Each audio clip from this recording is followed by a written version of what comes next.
चैनपुर के किन्नी गांव में भावभीनी श्रद्धांजलि अर्पित की गई। पलामू, झारखंड, मेदिनीनगर, डाल्टनगंज विधायक आलोक चौरसिया के पिता और दलित, पिछड़ा, शोषितों की आवाज बुलंद करने वाले समाजसेवी स्वर्गीय अनिल चौरसिया की 13वीं पुण्यतिथि सह शोक सभा कार्यक्रम आज चैनपुर के किन्नी गांव में आयोजित किया गया। इस अवसर पर उपस्थित सभी गणमान्य व्यक्तियों ने स्वर्गीय अनिल चौरसिया की प्रतिमा पर माल्यार्पण कर उन्हें भावभीनी श्रद्धांजलि अर्पित की। इस कार्यक्रम में कई प्रमुख हस्तियां मौजूद रहीं, जिनमें पूर्व सांसद घूरन राम, पूर्व सांसद मनोज भुइयां, भाजपा के गढ़वा और पलामू के जिलाध्यक्ष सहित अनेक गणमान्य लोग शामिल थे।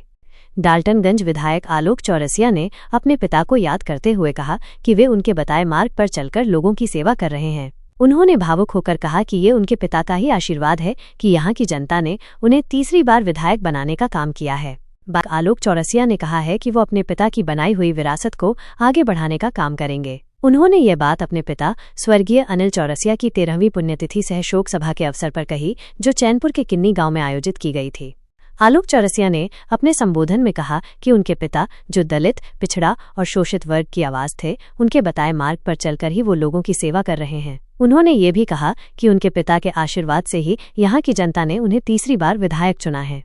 यह स्पष्ट है कि आलोक चौरसिया अपने पिता के सामाजिक और राजनीतिक कार्यों को जारी रखने के लिए प्रतिबद्ध हैं। सबसे पहले तो आप सभी को मेरा बहुत बहुत बधाई और शुभकामना कि लगातार अपने पिता स्वर्गीय अनिल चौरसिया जी के गुजरने के बाद जो एक पुत्र का फर्ज होता है कि अपने पिता को याद करना और उनकी संघर्षों को, उनकी बलिदान को, उनकी लड़ाई को और उनकी बनाए हुए कार्य को, जब 2012 में उनकी निधन हुई और निधन के बाद इस क्षेत्र के जनता ने मुझे अपना नेता बनाने के काम किया, अपना परिवार का सदस्य बनाने के काम किया। तब से लेकर आज तक मेरा भी कर्तव्य अपने पिता के प्रति सच्ची श्रद्धांजलि और उनके प्रति जो आमजनों के बीच में जो आज भी उम्मीद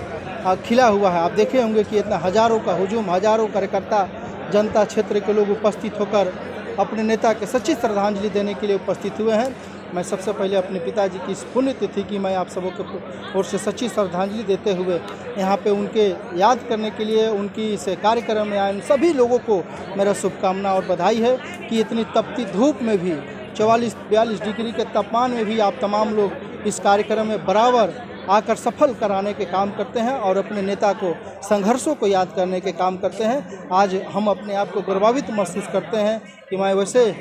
पिता का पुत्र हूँ, जो कहीं ना कहीं मुझे अपने आप पर गर्व होता है कि आज उनके बनाए हुए राहों पर, उनकी की हुई कार्य को, उनकी बनाए हुआ नक्शे को हम आज मजबूती से पूरा करने का काम कर रहे हैं। और क्षेत्र के जनता ने उनकी बनाए हुए राजनीति को मुझे ज़रूर अपने आप को अपना घर का बेटा, परिवार का सदस्य और अपना नेता मानते हुए तीसरी बार इस विधानसभा का दायित्व पिताजी के आशीर्वाद से मुझे मिला है। मैं इसे और मजबूती से और आगे बढ़ाते हुए अपनी कर्तव्य पथ पर आगे बढ़ते रहेंगे और अपने डाल्टनगंज विधानसभा की जनता को, पलामू के जनता को, बराबर दबे कुचले समाज, गरीब, शोषित, पिछड़ा समाज को हम लोग मजबूती से उनको मजबूती प्रदान करते रहेंगे और उनकी हर एक विकास कार्य में हम लोग मजबूती से सहायता करते रहेंगे और अपनी राजनीति और पिताजी की विरासत को आगे बढ़ाते रहेंगे। बहुत बहुत धन्यवाद।